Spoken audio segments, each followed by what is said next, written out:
तो मोदी मतलब गारंटी। आपको बता दें 23 का जनादेश, 24 का संदेश, और इस बीच जो बड़ी ब्रेकिंग आ रही है उसके मुताबिक जो बाबा बालकनाथ है उनको दिल्ली बुलाया गया। आपको बता दें राजस्थान की तिजारत सीट से उन्होंने जीत दर्ज की और बड़ी जानकारी ये कि उनको दिल्ली बुलाया गया है। दिल्ली बुलाया गया है बाबा बालकनाथ को, ये बड़ी जानकारी इस वक्त मिल रही है। बाबा बालकनाथ जिनको सीएम पद का उम्मीदवार माना जा रहा था, और इस बीच आपको बता दें सूत्र ये बता रहे हैं कि बाबा बालकनाथ को दिल्ली बुलाया गया है। तो क्या दिल्ली बुलाए जाने के पीछे यही वजह है क्योंकि राजस्थान में भारतीय जनता पार्टी ने प्रचंड जीत दर्ज की है, और इस बीच अब सीएम कौन होगा उसको लेकर कवायद शुरू हो गई, क्योंकि बिना सीएम का चेहरा प्रोजेक्ट किए राजस्थान में बीजेपी ने चुनाव लड़ा, जीत दर्ज की। और इस बीच बड़ी खबर जो आ रही है सूत्रों के हवाले से, राजस्थान के तिजारा सीट से जीतने वाले बाबा बालकनाथ को दिल्ली बुलाया गया है। 3 राज्यों में भारतीय जनता पार्टी को मिली बम्पर जीत, मोदी को कहीं ना कहीं पसंद करने की गारंटी नजर आ रही है, और इस हैट्रिक ने 2024 की हैट्रिक को तय कर दिया है। देखिए रिपोर्ट।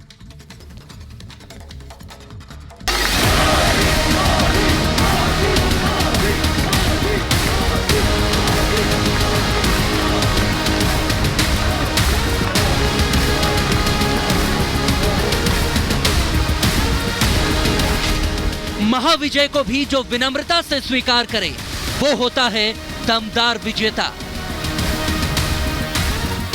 सत्ता का ताज पहनने के बाद भी जो जनता की सेवा को सिर माथे पर रखे वो होता है सियासत का सिकंदर।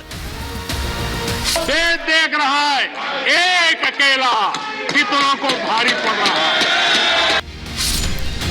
हिंदुस्तान की राजनीति के वो सिकंदर हैं नरेंद्र मोदी। सियासी फलक पर शान से चमकते वो सूरज हैं नरेंद्र मोदी। चुनावी मैदान में धुरंधरों को धूल चटा देने वाले वो जीतने वाले शख्स हैं नरेंद्र मोदी, जिनका हर ऐलान है विकास और विजय की गारंटी।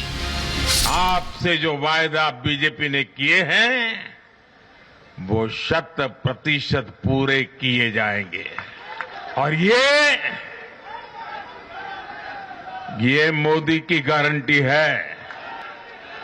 और मोदी की गारंटी यानी गारंटी पूरा होने की गारंटी। ये मोदी की ही गारंटी है जो जनता जनार्दन ने 3 राज्यों में बीजेपी को महाजीत का ताज पहनाया है, जिसके बाद मोदी दिल्ली में बीजेपी के मुख्यालय पहुंचे, जहां कार्यकर्ताओं और नेताओं ने उनका जबरदस्त स्वागत किया। चाहे वो प्रदेश का चुनाव हो, चाहे वो देश का चुनाव हो, चाहे काल कोई भी अनुकूल हो या प्रतिकूल हो, आदरणीय प्रधानमंत्री जी ने हमेशा सबसे आगे बढ़ करके नेतृत्व को संभाला है और हमेशा उस चैलेंज को पूरा किया है। यह मोदी का ही करिश्मा था जिसके दम पर बीजेपी ने कीर्तिमान रच दिए। हिंदी हार्टलैंड में कांग्रेस का सुपड़ा साफ हो गया। मध्य प्रदेश में बीजेपी 2/3 सीटों के साथ प्रचंड बहुमत के साथ जीत कर आई है, तो राजस्थान में भी बीजेपी ने बम्पर जीत दर्ज कर रिवाज कायम रखा है। तो उधर छत्तीसगढ़ में हारती हुई बाजी को पलटकर पीएम मोदी और उनकी पार्टी बाजीगर बन चुकी है। देश के इन तीनों बड़े राज्यों में बीजेपी मोदी के नाम पर मैदान में उतरी थी। उन्हीं के नाम पर प्रचार, उन्हीं के नाम पर वोट मांगे। खुद मोदी ताबड़तोड़ रैलियों और रोड शो के जरिए जनता के बीच गए, उनकी नब्ज टटोली। इसीलिए तो प्रधानमंत्री ने मंच से ही बता दिया आखिर गैर बीजेपी सरकारों को क्यों चुनावी शिकस्त झेलनी पड़ी। जहां भी सरकारों ने युवाओं के खिलाफ काम किया है वो सरकारें सत्ता से बाहर हुई है। चाहे राजस्थान हो, छत्तीसगढ़ हो या तेलंगाना हो, ये सारी सरकारें पेपर लीक और भर्ती घोटालों के आरोपों में गिरी हुई थी। परिणाम यह हुआ कि इन तीनों ही राज्यों में सत्ता में बैठे दल अब सरकार से बाहर है। बीजेपी की बल्ले बल्ले करने वाले नतीजों का मतलब है कि हिंदी पट्टी में पीएम मोदी के नाम पर जनता ने जबरदस्त वोट दिया है। बीजेपी के लिए महिलाओं ने भी बम्पर वोटिंग की है। मध्य प्रदेश में लाडली बहना योजना गेम चेंजर साबित हुई, तो राजस्थान में भी महिला सुरक्षा का मुद्दा काफी हावी रहा। छत्तीसगढ़ में भ्रष्टाचार के खिलाफ वोटिंग दर्ज हुई। कांग्रेस का जाति जनगणना का कार्ड भी इस चुनाव में फेल हो गया और पीएम मोदी को राहुल गांधी का पनौती बताने वाला भी दाव उल्टा पड़ गया। सनातन के अपमान पर भी जनता ने कांग्रेस और विपक्ष को सबक सिखाया है। इसके अलावा कांग्रेस और केसीआर की सरकारें भ्रष्टाचार, पेपर लीक जैसे आरोपों से घिरी रही, तो रही सही कसर तुष्टीकरण और जाति की राजनीति ने पूरी कर दी। यानी कांग्रेस की हार तो पहले से तय हो चुकी थी, उस पर चुनावी माहौल में मोदी को पनौती बताकर कांग्रेस ने इज्जत बचाने वाली सीटें भी गंवाने का प्रबंध कर दिया। इस चुनाव में देश को जातियों में बांटने की बहुत कोशिशें हुई, लेकिन मैं लगातार कह रहा था कि मेरे लिए देश में 4 जातियां ही सबसे बड़ी जातियां हैं। और जब मैं इन 4 जातियों की बात करता हूं,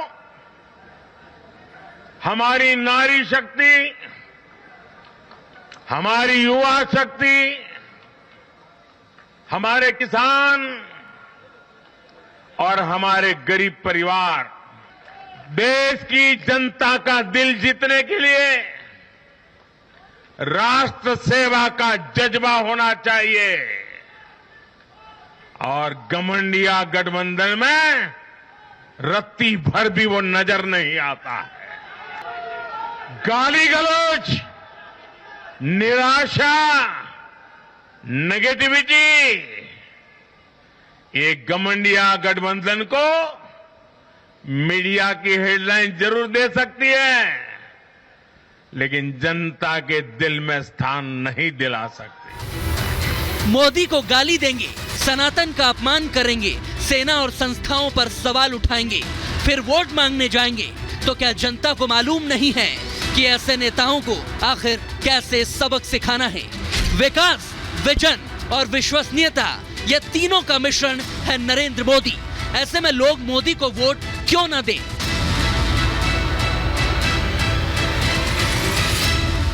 मैं मोदी जी के लिए एक बात कहना मांगती हूँ और सारी महिलाएं कहना मांगती, जग घूमिया तारे जैसा ना कोई, जग घूमिया तारे जैसा। मध्य प्रदेश, छत्तीसगढ़ और राजस्थान के अंदर किसने हरवा दिया, ये सबको दिख रहा है, और मोदी है तो मुमकिन है। जो हमारे प्रधानमंत्री जी को पनौती कहता है, उसको हम यहाँ से पनौती बना के रवाना करते हैं। राजस्थान, छत्तीसगढ़, ये मोदी जी का लहर है, और बाकी मध्य प्रदेश में डुबोने वाले दिग्विजय सिंह जी हैं। जो भी विकास कार्य पिछले 18 सालों भारतीय जनता पार्टी ने किए हैं, वो पूरी पब्लिक जनता जाती है, उसका परिणाम सभी के सामने है।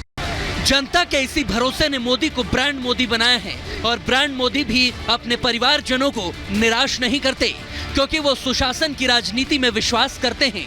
तभी तो 2024 में हैट्रिक लगाने की भी तैयारियां पूरी हो चुकी है। भाजपा परफॉर्मेंस और डिलीवरी की राजनीति देश के सामने हकीकत बन करके लेकर के आई है।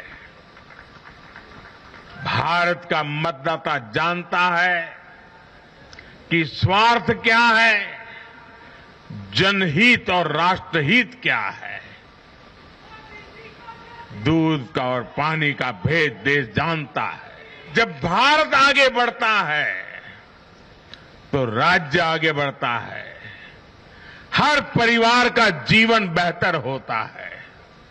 इसलिए वो बीजेपी को चुन रहा है, लगातार चुन रहा है। कुछ लोग तो कह रहे हैं कि आज की इस हैट्रिक ने 24 की हैट्रिक की गारंटी दे दी है। पीएम मोदी का ये बड़ा दावा और उसके बाद गूंजती तालियों की गड़गड़ाहट। ये यूं ही नहीं है, क्योंकि 2018 में बीजेपी हिंदी पट्टी के इन्हीं तीनों राज्यों में चुनाव हार गई थी। यहां कांग्रेस ने जीत हासिल की थी, लेकिन 2019 में मोदी ने बम्पर 303 लोकसभा सीटें हासिल की और 2014 का लोकसभा में रिकॉर्ड तोड़ दिया था। इस बार तो मध्य प्रदेश, राजस्थान और छत्तीसगढ़ में बीजेपी विधानसभा चुनाव में बम्पर जीत हासिल कर चुकी है। सोचिए इसके बाद नतीजे और क्या होंगे। प्रधानमंत्री श्रीमान नरेंद्र मोदी जी के प्रति अगाध विश्वास और अटल श्रद्धा की ये विजय है। ये विजय भारतीय जनता पार्टी की डबल इंजन की सरकार ने जो काम किए हैं, मध्य प्रदेश को समृद्ध और विकसित बनाने के लिए उस विकास की विजय है। ये माननीय हमारे प्रधानमंत्री नरेंद्र मोदी जी, जिनका मंत्र था ये सबका साथ, सबका विकास, सबका विश्वास और सबका प्रयास, ये उसकी जीत है, उनकी दी हुई गारंटी की जीत है। पूरा विश्वास, और मैं पहले से ही कहता था कि भूपेश बघेल के झूठे वादे और भूपेश बघेल के भ्रष्टाचार से जनता ऊब चुकी है। मध्य प्रदेश, छत्तीसगढ़ में आती आत्मविश्वास और राजस्थान में आपसी सिरफुटव्वल की बदौलत ही कांग्रेस को करारी हार झेलनी पड़ी है, क्योंकि मोदी, शाह, योगी जैसे नेता जब बीजेपी के लिए धुआंधार कैंपेन कर रहे थे, बीजेपी की स्टेट लीडरशिप शिवराज, वसुंधरा और रमन सिंह जब जनता के बीच जोर लगा रहे थे, तब कांग्रेस के नेता सोशल मीडिया पर दावे करने और मोदी को गाली देने में व्यस्त थे। राजनीति के इतने वर्षों में मैं हमेशा भविष्यवाणियों से दूर रहा, लेकिन इस बार चुनाव में मैंने अपना ये नियम भी तोड़ा था। मैंने राजस्थान में मावजी महाराज को प्रणाम करते हुए उन्हीं की धरती पर ये भविष्यवाणी की थी कि राजस्थान में कांग्रेस सरकार लौट करके नहीं आएगी। मैं भविष्यवेत्ता नहीं हूं, लेकिन मेरा राजस्थान के लोगों पर भरोसा था। हमने गुजरात के चुनाव परिणामों में भी ये देखा है, जिस कांग्रेस ने आदिवासी समाज को कभी पूछा तक नहीं, उस आदिवासी समाज ने कांग्रेस का सफाया कर दिया। यही भावना आज हमने एमपी, छत्तीसगढ़ और राजस्थान में भी देखी है।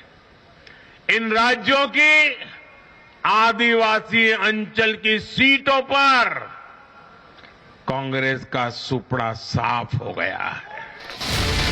क्या जनता ने 2023 में ही 2024 का एग्जिट पोल बता दिया है?